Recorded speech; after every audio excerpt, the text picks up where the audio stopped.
Hello and welcome to the Draft Talk podcast, the podcast for all your NFL draft needs. We are brought to you by 99 Yards.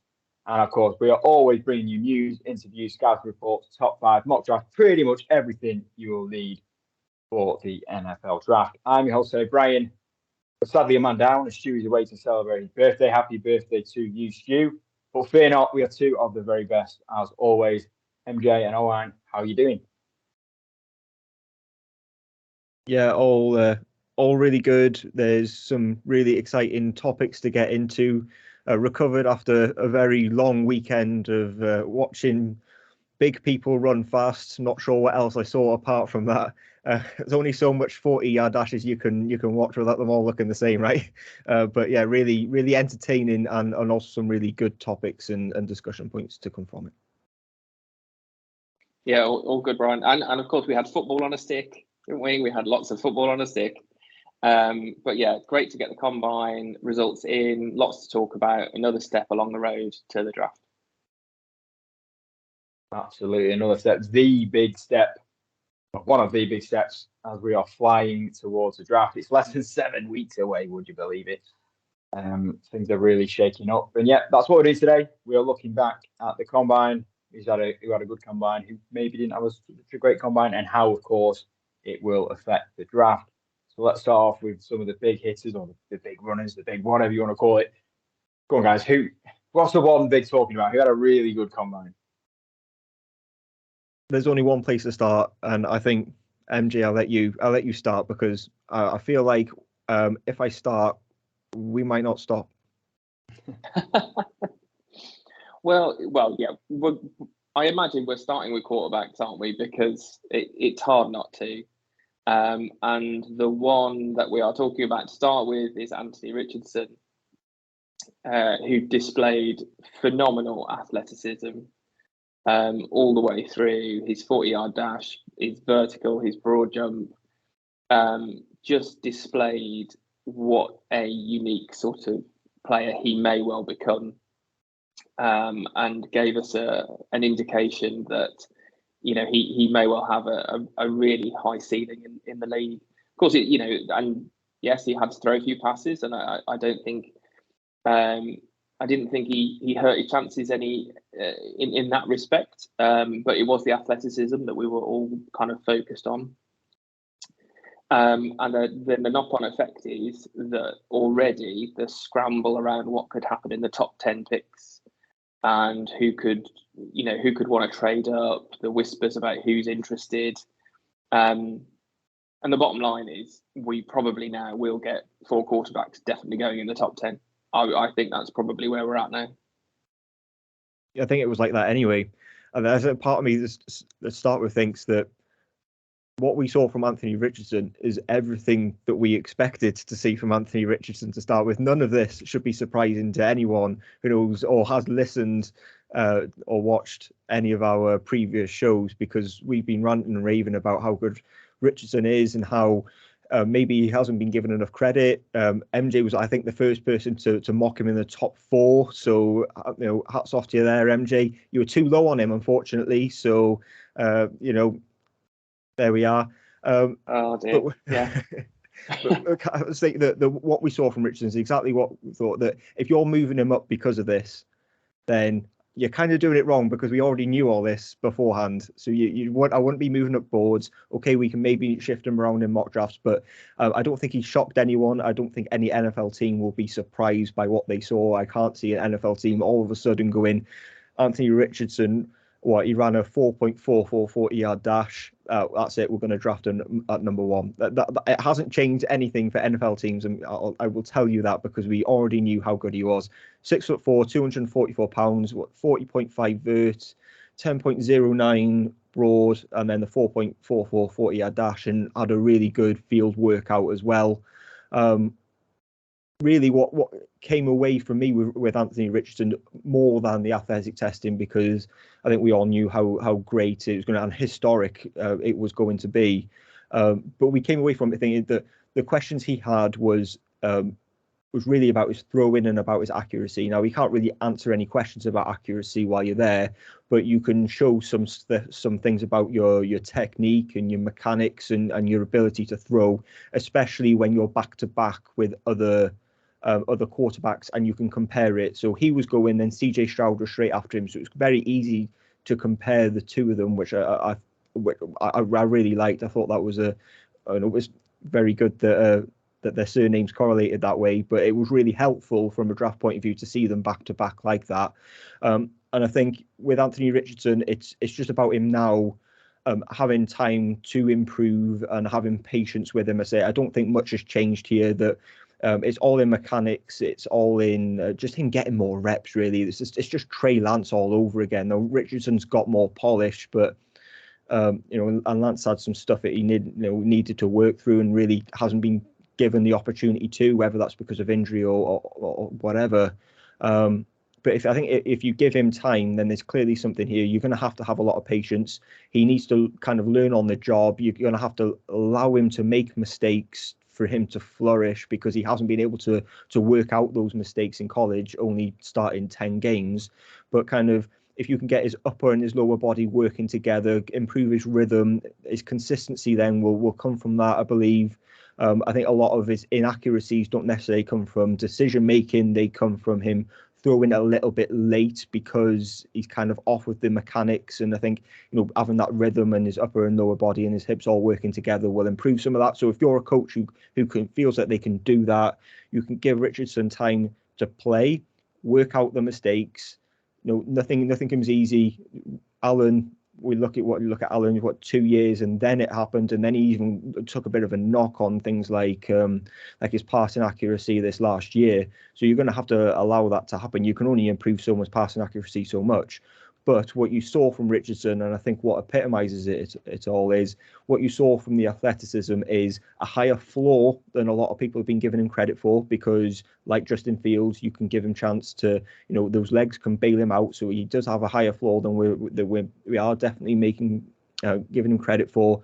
You are looking at a boom or bust prospect. He's either going to be a stud, a top 5 quarterback, or he's going to get you fired. But the way that most people in the media, I would say, obviously if you're a GM, it's slightly different. It's the way I rank quarterbacks, that if I'm going to win a Super Bowl, I need a guy who can be in the top 5 of quarterbacks. Richardson certainly has the makeup of that.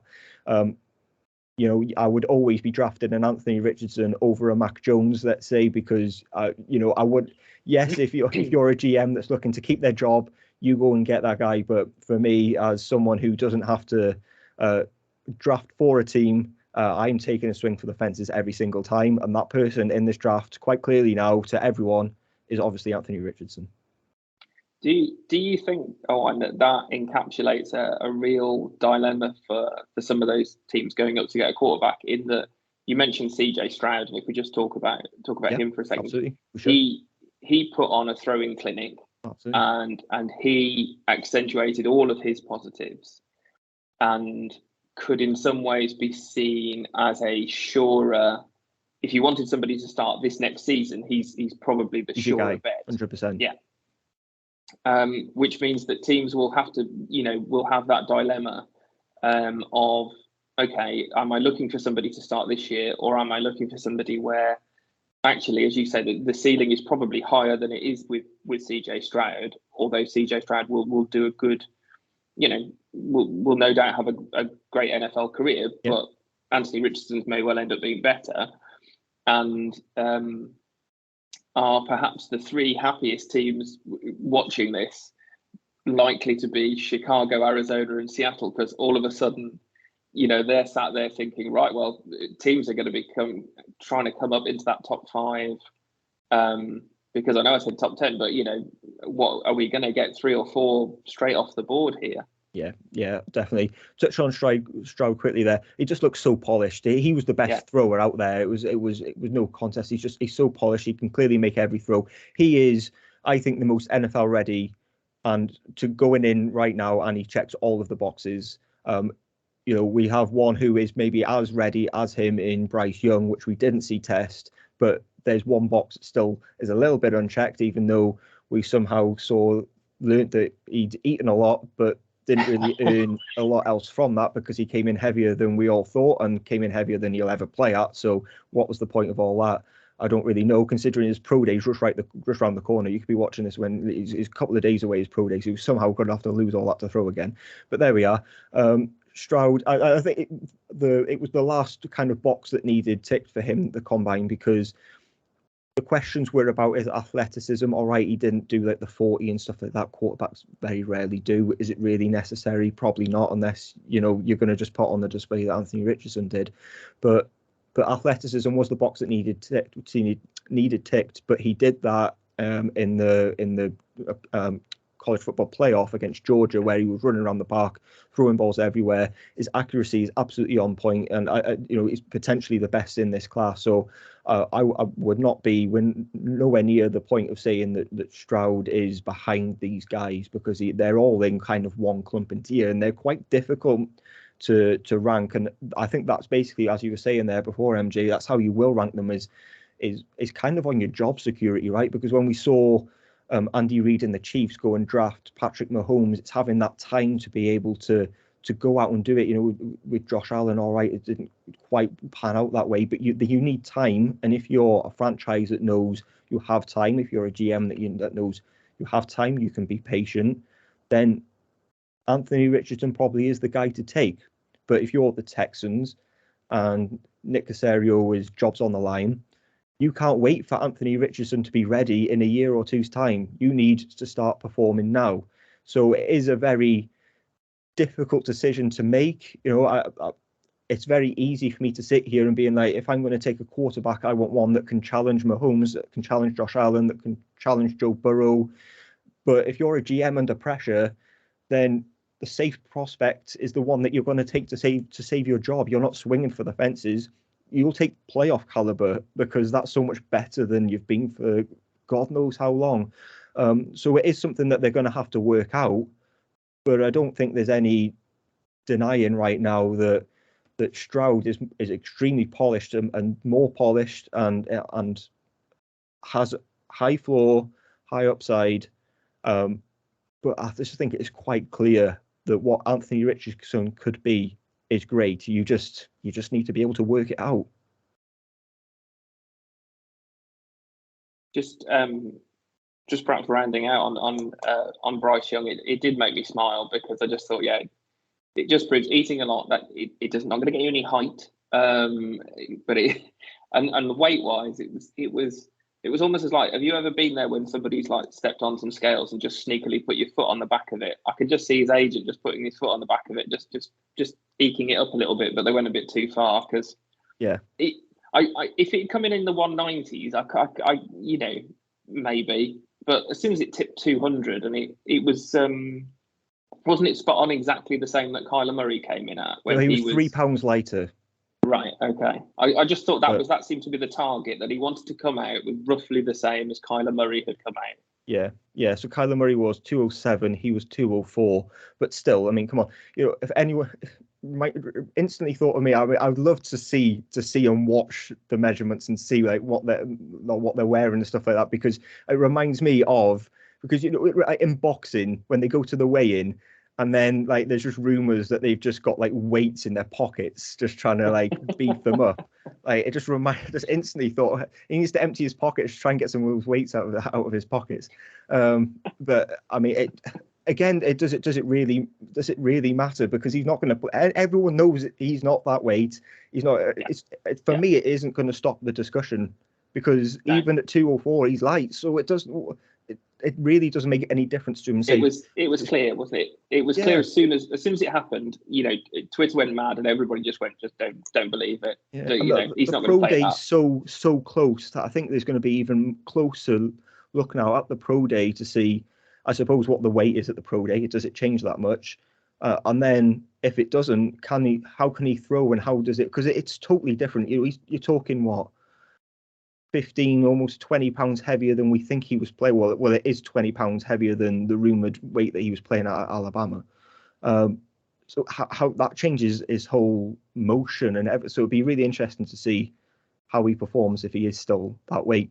Rounding out the quarterback discussion, there's just one guy I really wanted to touch on, which was Dorian Thompson-Robinson, who's going to be a later round guy, but he was kind of third in the rotation. That it was Anthony Richardson, then Stroud, then Dorian Thompson-Robinson, and I think he looked really good. I think it really helped him that he was going after those guys, because you can kind of watch them and went, actually, this guy doesn't look so bad throwing with these guys. He clearly held his own. So you're looking at one of those later round guys, maybe one of those, like, we're all going to look for the who's next, Brock Purdy. Is he going to be one of the later round guys who's potentially able to start?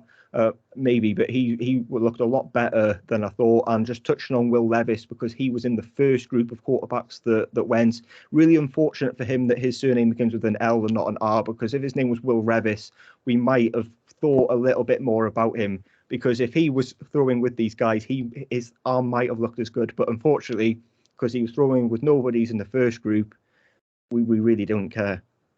I didn't see anything different from him. Again, he was one of those where I didn't see anything different, and I didn't see anything that put my mind at ease about anything. Yes, he can throw it.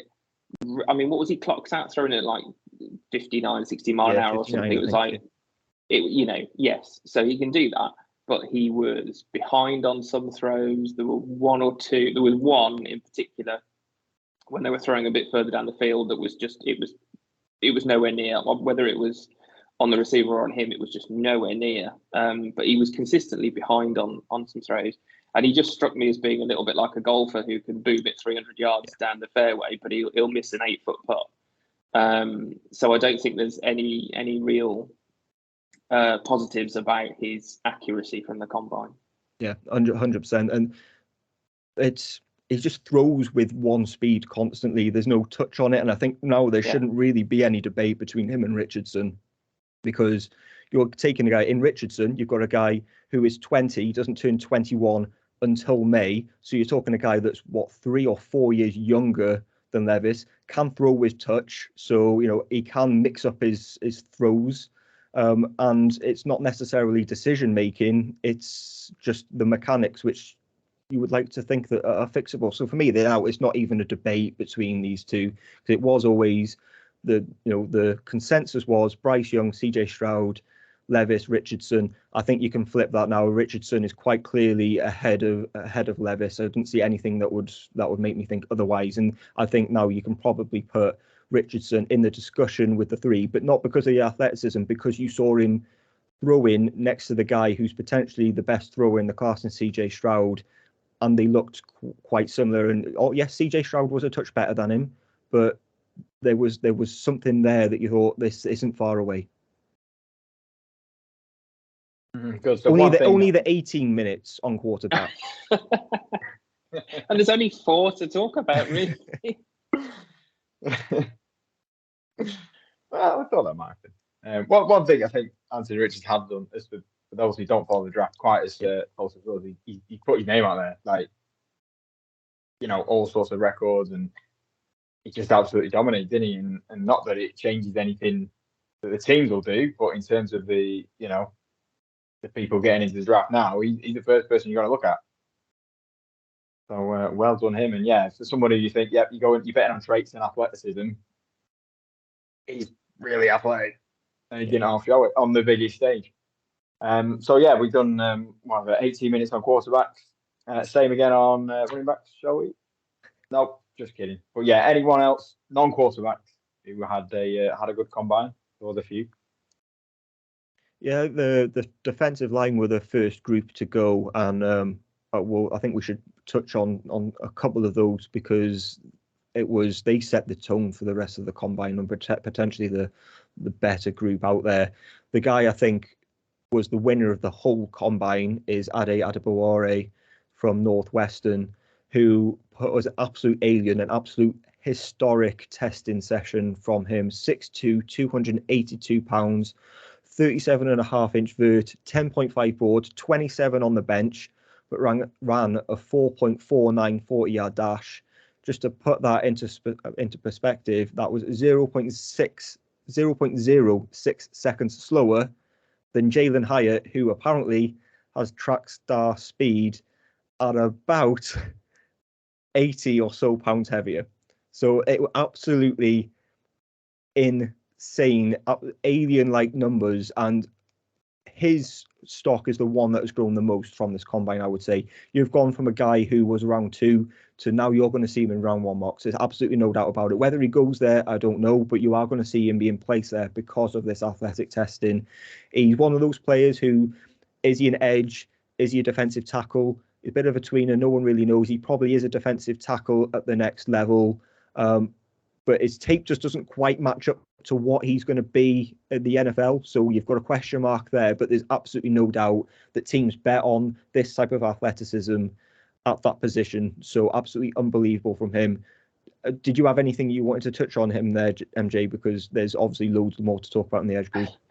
Just to echo it, I mean, yeah, he was absolutely phenomenal. And in you saying that, can you imagine Adebayor hitting Jalen Hyatt, at that kind of speed in a match scenario? I mean, that's just, or catching him, catching him over some like 50-yard dash or something. Yeah, it was phenomenal. I was just looking him up on here, and obviously next gen stats give athleticism scores, and he comes out at like 97, which is just phenomenal. And that is, as you say, that's absolutely he'll fly up some boards. I think the edge class is, as we know, we've got a fairly stacked edge class where you're looking at the end of that day 1, early day 2, and something like this might tip him into day 1. Obviously, the other one who had a really great from the edge class was Nolan Smith. He had a he had a really, really good combine. And there was the footage of him. He thought he'd run in the 4.4s, didn't he? And before we got the unofficial time of 4.39, he was throwing his phone down. And there was also lots of good chat about Nolan Smith coming out about how he's a leader. And at Georgia, he was seen as a leadership figure, and I think that will go well for him because obviously he's a little bit lighter out of the edge class. Yeah. Came in at 238. So you need to be able to show that if you're coming in lighter, you can use that athleticism. But I thought the edge class was the most fun to watch. Yeah. I don't, when we get onto it, running backs and wide receivers, I don't think we saw an awful lot that we didn't already know. There were some good performances, but I don't think anybody really attacked it as much as the defensive line class. I thought they had that they were really going for it on that opening night. Yeah, I think this edge class or this defensive line class is really, really good. I mean, a lot has been said about the corner class and how this is a draft that's full of corners. It's full of defensive linemen as well, and that shouldn't go underrated. You're going to see a lot of edge rushers and defensive linemen go off the board in the top 50 picks. Yeah, Nolan Smith. The only thing I would add there, again, historic testing numbers.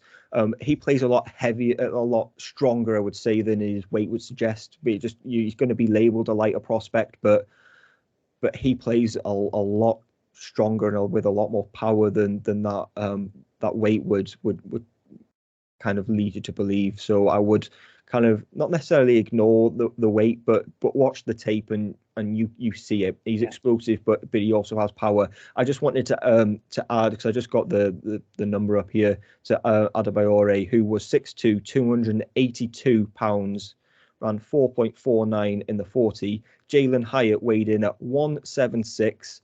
So we're talking, 100 and this is maths is not my strong point, but we're talking 100 and just over 110 ish pounds, and it's 0.06 seconds difference for just over 110 pounds. It's insane. Yeah, crazy. That's fast. When you, like you say, you just, and it's crazy because watch combine every year, but you see guys, these big guys running that fast, and it's just you don't want to be a quarterback taking that hit, do you? But yeah, defensive line, great class. Let's go defensive backs. There's a few stars there as well, isn't there? Yeah, the star of the show was Deontay Banks. Again, another historic tester. Weighed in at 6 foot exactly, 197 pounds, 4.34 in the 40. Again, just unbelievable speed, 42 vert and 11.4 broad. Really caught me by surprise, I'll be honest. I'll let MJ come in, but I just wanted to really say what I thought. So I wrote up his scouting report and I put on it, I would like him to play a little bit faster. Which when I saw then him run 4.34 in the 40, slightly caught me by surprise. It's so I guess it's obviously that the way it works now. You go back and watch the tape and see what you think. I still.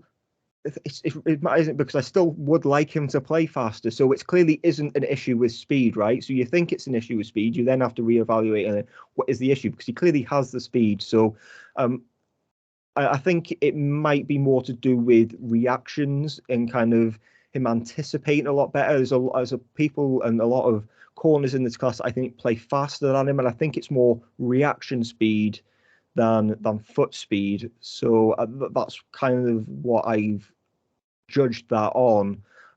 But he I think now will almost certainly go in the first round. I don't, because we've said it since we recorded the first 2023 pod in the summer, that with Keely Ringo, that big athletic corners with good arm length always go high.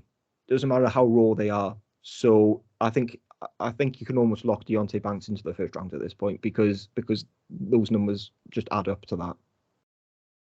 Yeah, so just to come in there on a young Deontay Banks, I would agree with you that when you get those numbers and then you're going back, the first thing you're looking for is it play recognition, is it a bit of football IQ, is it, as you say, is it reacting to what he sees developing in front of him, and that suggests that he's still going to be raw, so there's still going to be some coaching to take place there, which means he's not going to be perhaps one of the first couple, but yeah, he's likely to come into that.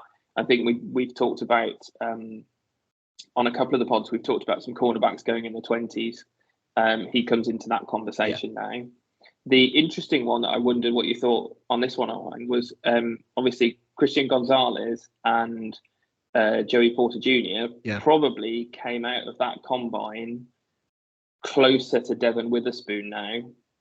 Devon Witherspoon had a decent combine, but again, in terms of what you mentioned there about those kind of long, rangy corners, Christian Gonzalez, Joey Porter Jr., I got the sense that certainly with Gonzalez, I could see him going first cornerback off the board now. I would still see Witherspoon and the other one is Joey Porter Jr. They'll be close. I think, in from about 10 to 20, something like that. That's where we're guessing at the moment. But yeah, I would say that out of combine, perhaps Witherspoon has just come back to that top three pack a little bit. Yeah, we would have liked to have. It's difficult, isn't it, when people don't test to then equivalent what they may possibly have done to guys who did. It's difficult. With Joey Porter, I think you could see he was very disappointed with what he ran. He clearly is faster than that. It was just the time he put on this. Both of them just didn't quite hit the expectations, and what he'd clearly been running in practice, he was clearly very disappointed by that. With Porter, I never had him as. I think he's one of the top three guys, but I think that he's not in the tier 1 discussion. He'd be in the tier 2 discussion for me. He just isn't that do-it-all corner. You're going to have to put him in the right scheme, and if you put him in the right scheme, he's going to be brilliant. And I think he's probably more of a CB2 than a outright guy. But if you're going to draft Joey Porter to be your CB2, then that's a very good cornerback room. So there's absolutely no complaints there. I'm not saying he's a bad player. It's just more of that's how I see his evaluation now. With Gonzalez, I have Gonzalez ahead of Witherspoon, and I have always had him ahead of Witherspoon. I'm not as big on Witherspoon as some will have. Some have him as a top 5 player in the whole class. I don't. I think he's a very good player. I think that he is a perfect fit for the Eagles at 10. If he's there, they should absolutely snap him up. He's just got that he's that pick written all over. But Gonzalez, we already knew. In the combine preview show last week, I said that I think he could potentially be the best tester in the whole class. He's been quite overshadowed by some of these defensive linemen, but he had a very, very, very good testing session.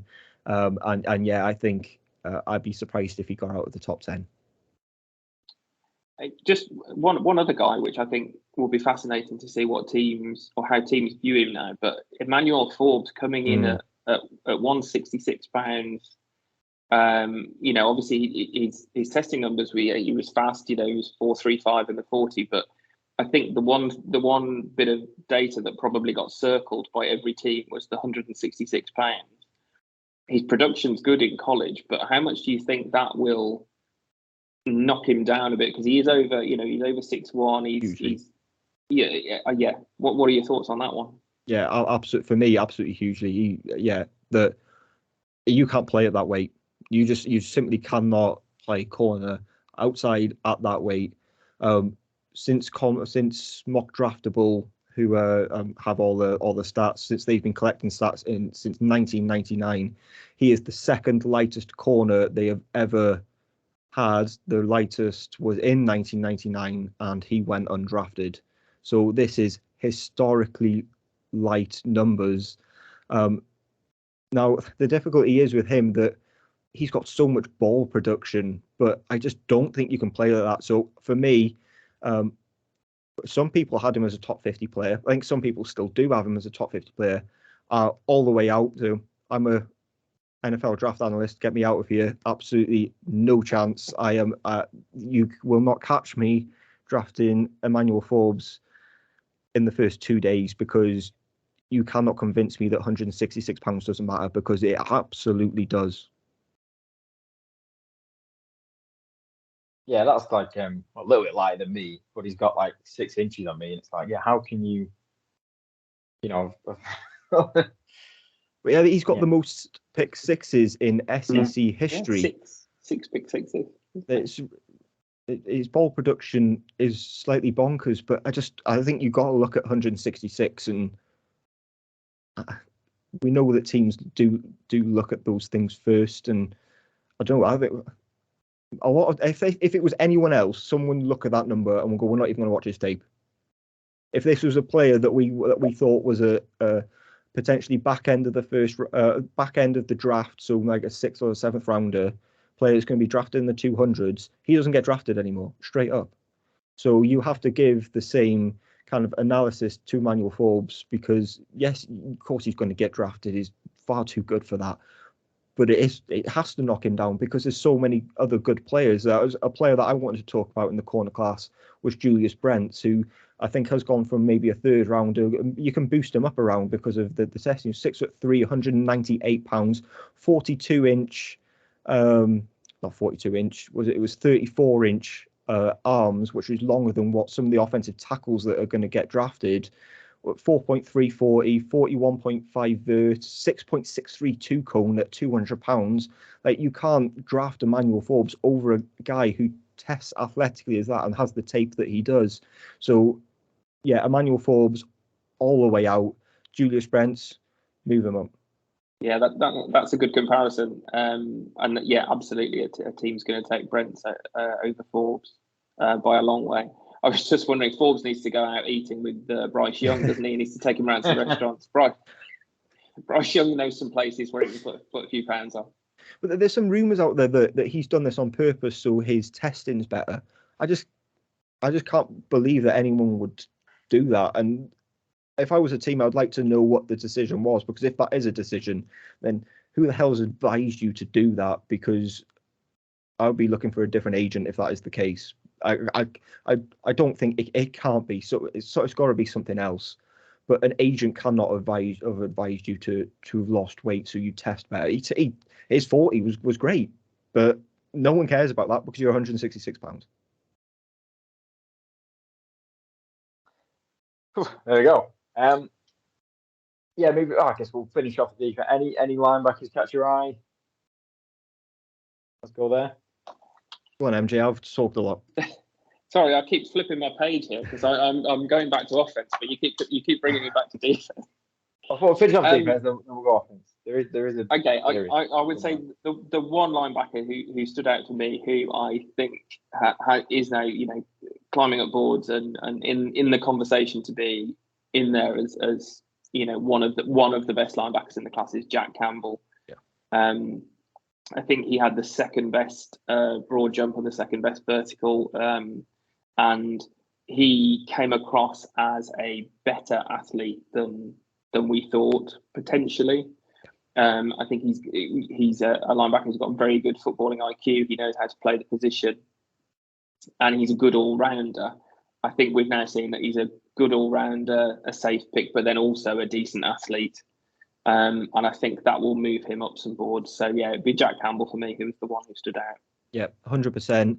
There was one question mark on his scouting report, and that was, does he have the athleticism to stick with some guys and challenge the top of this class? Box ticked. Answers yes. Absolutely one of the top guys in this class. Absolutely no doubt that he's in this class. He's maybe got the best pure linebacker instincts that he will have an extremely long career. We just questioned his athleticism necessarily didn't show up on tape that much.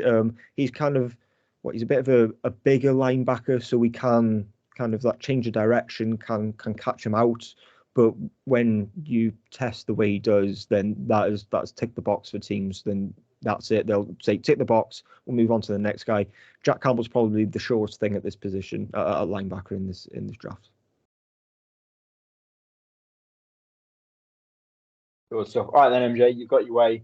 Let's move on to offense. There you go. Flip the page. There we go. Flip the page. Where would you like to start, MJ? Receiver. Because I thought it was a real mixed bag.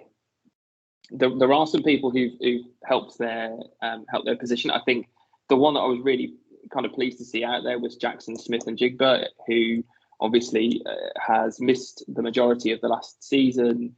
So some question marks there. He came out. He looked very, very smooth when he was going through his receiving drills. So I was really pleased to see him out there. I thought that some people were as advertised. I thought Quinton Johnson was funny because he comes out. He does, what did he do? He did his vertical. Yeah. And did he do his broad? Did he do his broad as well? I think. And then he didn't do his 40 because I just felt like there were some guys who did their 40 where they didn't quite hit the heights that perhaps we were expecting. Jalen Hyatt didn't go quite as fast as we thought. There were a couple of others. Jordan Addison didn't quite go as and did you notice? I think I saw some things where after those events had taken place, they started to come out with, oh well, he has had a bit of a strain, and he's been dealing with one or two issues coming into the combine. But I did think it was funny that Quentin Johnson just turns up, does the things that we know he's going to ace, and then just goes, no, I don't need to do the 40 just in case. Jackson Smith and Jigba did that as well. He didn't do any testing. He just came to the field drills and looked the best player there. Yeah, he was just like, look, I can catch. It's fine. I'm still here. It's fine. And it was a case of playing to their strengths, I think. Yeah.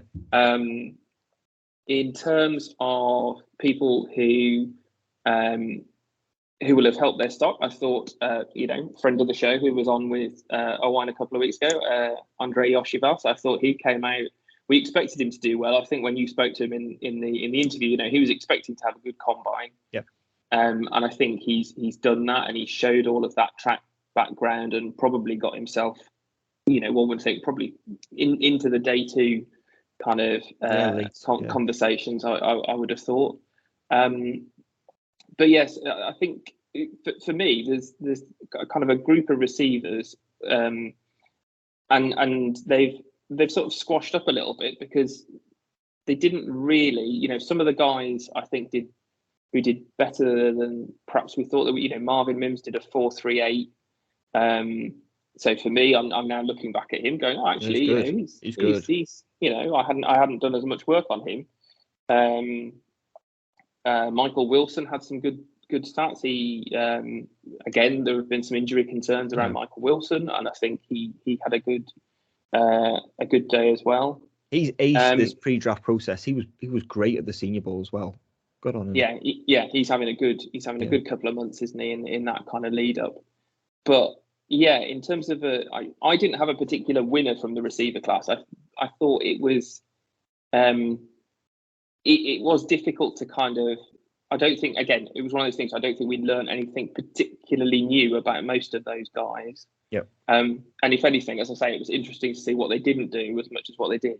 Yeah, I would say to sum up the whole class in a way, they all came in shorter, lighter, and slower than everyone expected. Just overall, Jalen Hyatt a lot slower than we thought, came in, I'll say, as we said before, light. Tyler Scott was a guy that we just thought would fly, that it was going to be between him and Hyatt for the end of that fastest 40 of the receivers.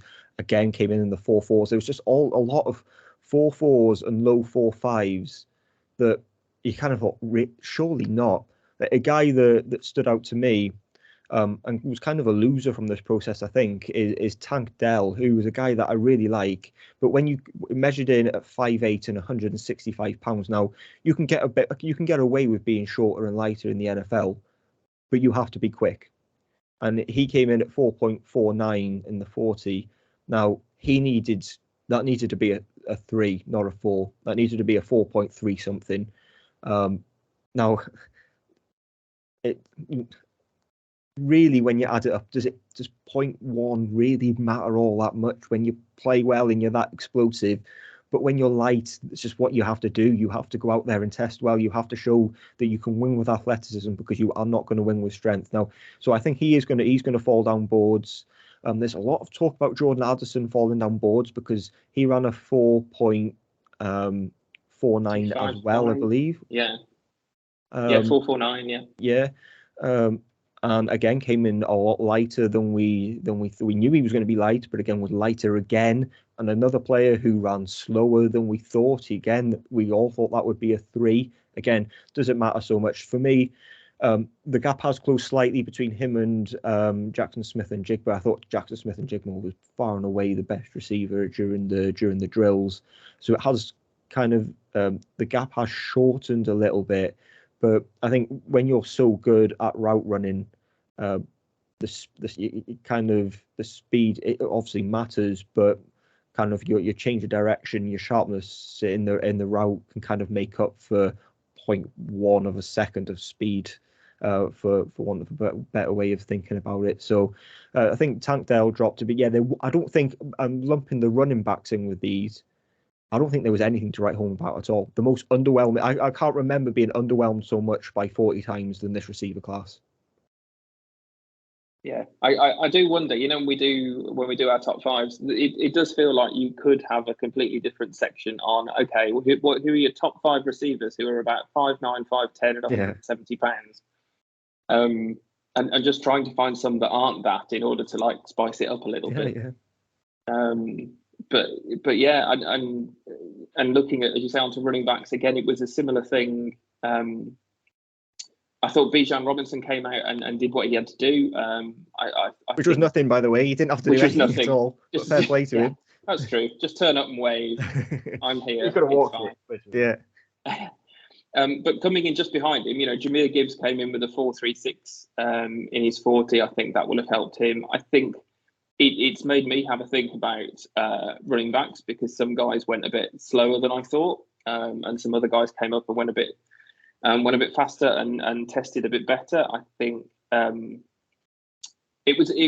know we've moved on from defense, but it was a good combine for the Brown brothers, wasn't it? For Chase Brown, running back out of Illinois, and then his brother Sidney, who's a safety. And I think I'll probably go back and have a little look at Chase Brown and just check what I think about him. There wasn't an awful lot at running back. Devon A-Chain managed 4.32. It wasn't a 4.2 something, which was again one of those things that was whispered about. But yeah, there wasn't a particularly outstanding performance that I saw at running back that If anything, there were some who were a bit more disappointing than.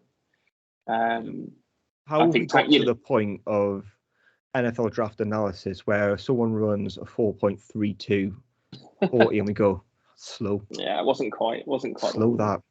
How I have we got here? I think though, don't you think because of the way that the defensive line attacked it on that night, and then the running backs and the wide receivers was like the night after, and I'm trying to remember now whether that was Friday night, and you kind of sat there and you're it was okay. The defense. It was the defense. It was the defense went first, and then the quarterbacks were on the Saturday. Yeah, and you sat there and you're like, right, come on then, let's put on a show, and it just didn't really happen for whatever reason. Yeah. I was just going to mention the one guy who did go, who I like, who went slower than I thought, was Tank Bigsby. He came in at 4.56, which, you know, he's a big running back, but again, I think he would have hoped to have gone a bit faster than that. Yeah, I think at running back, you just gotta show you're fast enough. Just doesn't really. It's not a position that kind of, if you're 4.3 or you're 4 dead on 4.5, it's not going to make that much difference because there's so much nuance to the position. Can we lump tight ends in with receivers? Because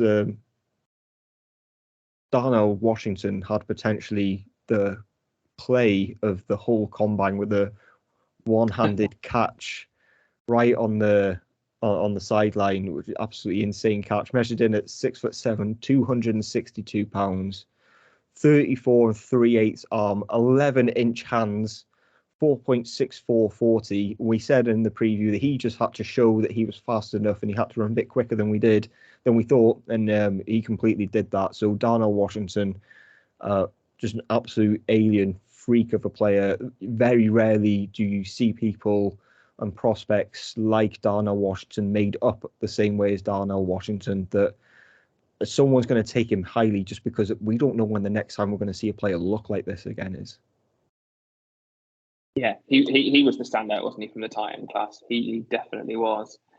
There was also, I think, Sam Laporta tested better than perhaps expected.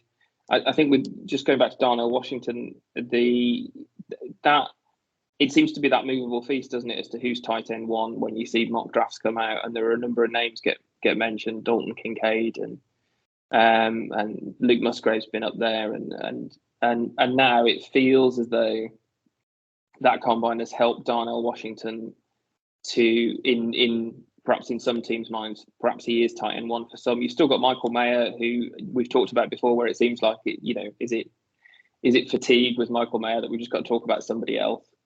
And he did okay, but obviously in comparison to Darnell Washington was the one everybody was talking about after the combine.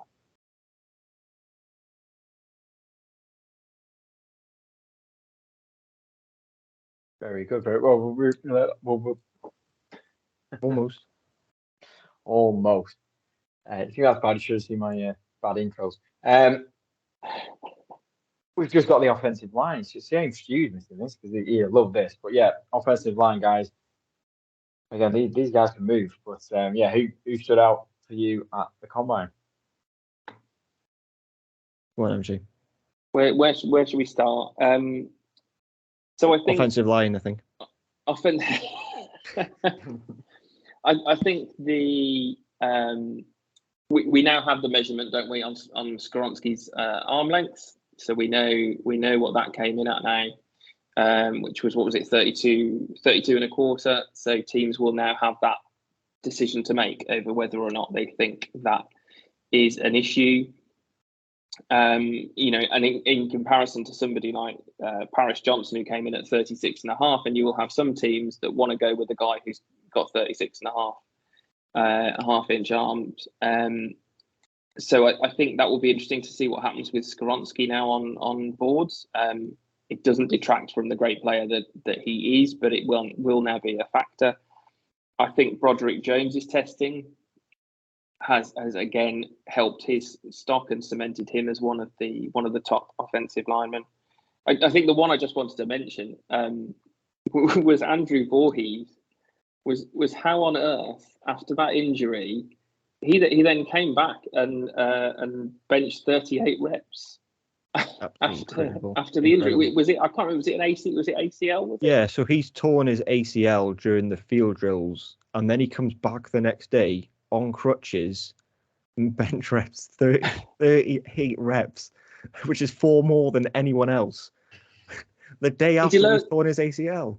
He deserves to get drafted high just based on that. I mean, that's character for you, isn't it? I think teams will love that. I think teams will absolutely love that. Yeah, absolutely. Anybody else, Owen, for you that stood out offensive line? Yeah, I wouldn't say it was a position group where, sorry, I was extensively changing much. Blake Freeland was very athletic. That wasn't a surprise though. His problem is that he plays far too high and very inconsistent in his technique. So I've not changed his position in rankings very much, but it's good to see he can do what his kind of forte is.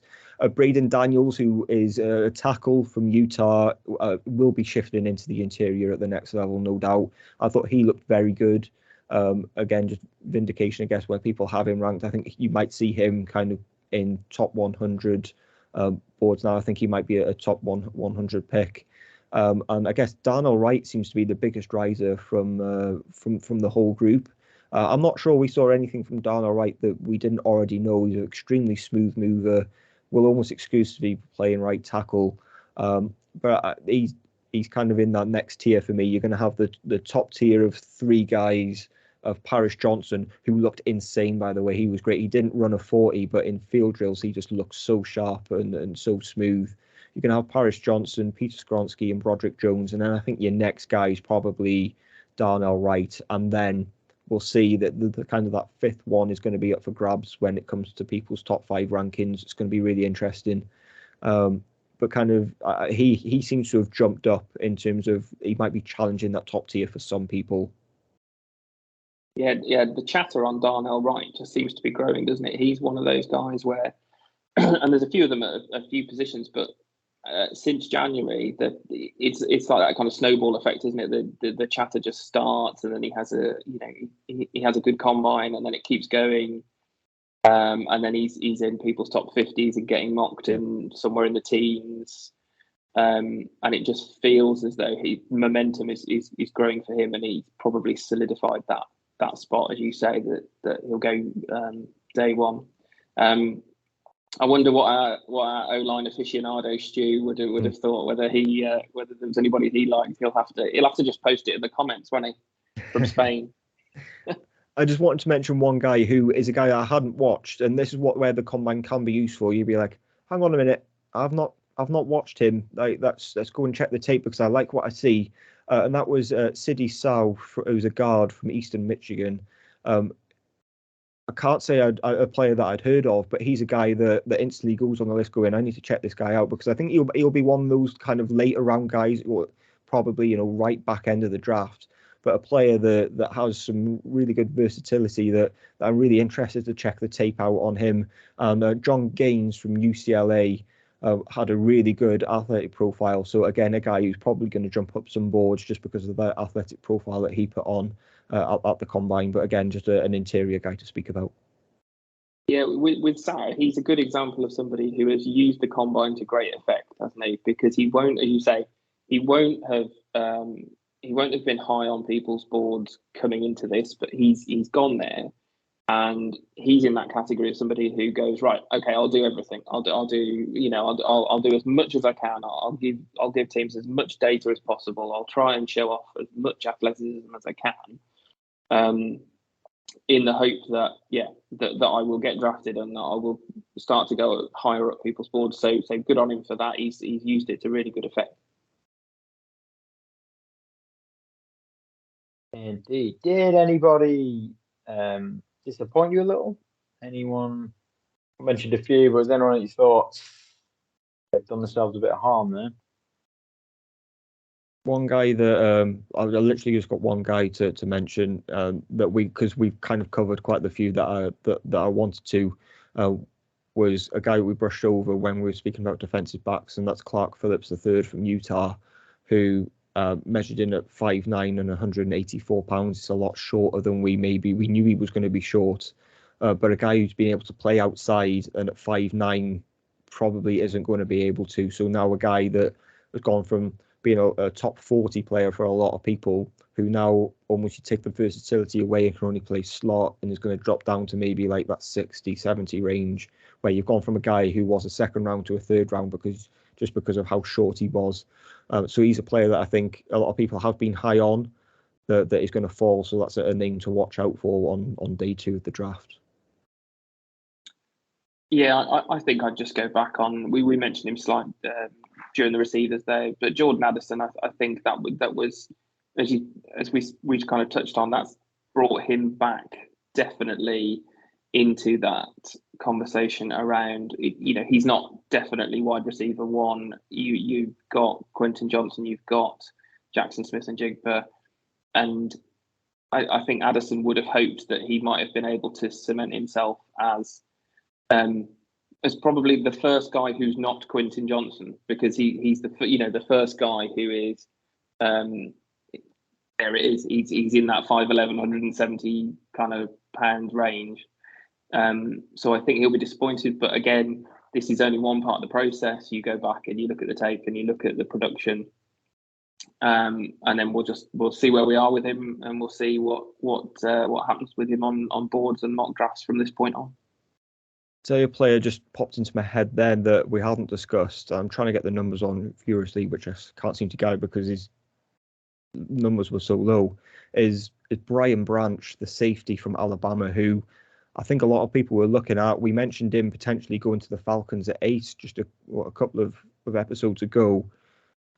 Has a pretty horrendous testing session. You have to say that you would have liked him to have been a lot more shiftier and faster than he was. So I mean, he's still going to be a top 10 player for me, but because he's more instinctual than he is fast. But a player that I think you've gone maybe from seeing mocked in the top 10 to someone who's mocked back end instead. A top 10 player to what maybe a player in the 20s instead. Tested with the corners as well, which instead of the safeties, which maybe didn't help because we had a lot of fast corners, and the safety group I think in general really underperformed. I was really disappointed by a lot of the safeties. There's a lot of slow times. Brian Branch weighed in 196 foot. Just wasn't a lot. 4.58 second 40. That's quite on the right on the cusp. Normally we go 4.6 or over for a safety. It's bordering on untouchable. So it's really, if you test at 4.6 or above, there's not a really good track record of you panning out in the league. So it's good that he was under that, but it's not exactly convincing, shall we say. And his vertical and his broad were okay, but they weren't great. But I think the 40 was extremely underwhelming. But as a player that I wouldn't write off, because I think he's more instinctual, he plays on awareness, insane tackler. So I wouldn't be dropping him too much, but he's a player that you are 100% going to see drop in your mock drafts. Yeah, it's just on that, just on that point. It's that this broader issue of where the teams go. Do they go for technicians, high footballing IQ? You can see it on the tape as opposed to athletes.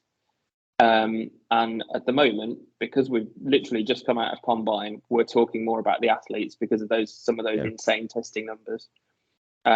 So for me, that's the question mark, and I imagine that's the question mark we'll be talking through when we start doing our top fives of athleticism versus instinct, technique, those sorts of points.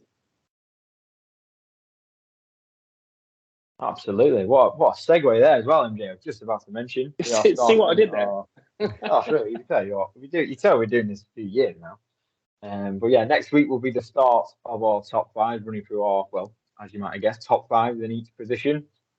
We'll have some friendly, some not so friendly discussions. We'll talk about everything, like you say, athleticism, tape, potential. We'll put it all in there. And you'll know everything you need to know about the top 5. Well, probably about 6 or 7 or 8 we usually end up with, don't we?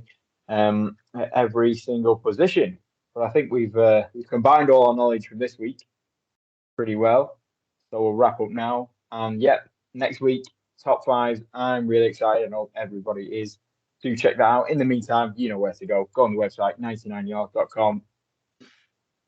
Loads of scouting reports, so much information, everything you need for the NFL draft. We'll be back next week. Thank you very much for listening.